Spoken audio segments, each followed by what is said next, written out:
നമസ്കാരം. ഭാരത് ലൈവിലേക്ക് സ്വാഗതം.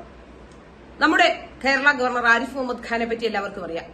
ആരിഫ് മുഹമ്മദ് ഖാൻ ഒരു ഹൈന്ദവ വിശ്വാസി കൂടിയാണ് എന്ന കാര്യം, അദ്ദേഹം ഒരു മുസ്ലിം വിഭാഗത്തിൽ ജനിച്ച ആളാണെങ്കിലും ഹൈന്ദവ വിശ്വാസി കൂടിയാണ് എന്നുള്ള കാര്യം എല്ലാവർക്കും അറിയുന്ന കാര്യമാണ്. അദ്ദേഹത്തിന്റെ മതത്തെ തള്ളിപ്പറഞ്ഞിട്ടൊന്നുമല്ല യഥാർത്ഥത്തിൽ ഹൈന്ദവ ധർമ്മത്തെ ഉൾക്കൊണ്ടത് എന്ന് നമുക്ക് എവർക്കും അറിയുന്ന കാര്യമാണ്. ഇപ്പോൾ അദ്ദേഹം രാമക്ഷേത്രം സന്ദർശിച്ചതുമായി ബന്ധപ്പെട്ട് അദ്ദേഹത്തിന്റെ ദൃശ്യങ്ങളാണ് പുറത്തുവരുന്നത്. രാംലല്ലായ്ക്ക് മുന്നിൽ കുമ്പിട്ട് അദ്ദേഹം തൊഴുത് മടങ്ങുന്ന ചിത്രം നമ്മളിപ്പോൾ പുറത്തുവിടുന്നത്.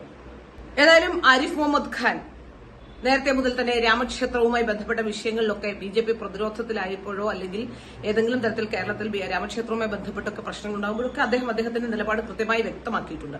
ഹൈന്ദവ ധർമ്മവുമായി ബന്ധപ്പെട്ട് ഹൈന്ദവ ധർമ്മത്തെ അനുകൂലിക്കുന്ന അല്ലെങ്കിൽ ആ ആചാരങ്ങൾ പിന്തുടരുന്ന ഒരാളാണ് അദ്ദേഹമെന്ന് നമുക്ക് എവർക്കും അറിയാം. അതുകൊണ്ട് തന്നെ അദ്ദേഹത്തിന്റെ രാമക്ഷേത്ര സന്ദർശനം വലിയ രീതിയിൽ വിവാദമാക്കേണ്ട കാര്യമൊന്നും തന്നെയില്ല എന്നാണ് നമുക്ക് മനസ്സിലാക്കാൻ സാധിക്കുന്നത്. പക്ഷെ അദ്ദേഹം രാമക്ഷേത്രത്തിലെത്തിയതും അദ്ദേഹം രാമനെ തൊഴുതു മടങ്ങുന്നതുമായ ദൃശ്യങ്ങൾ വളരെ സന്തോഷമുണ്ടാക്കുന്ന ദൃശ്യങ്ങളാണ് എന്ന് രാമഭക്തർക്കെല്ലാം സന്തോഷമുണ്ടാക്കുന്ന ദൃശ്യങ്ങളാണ്.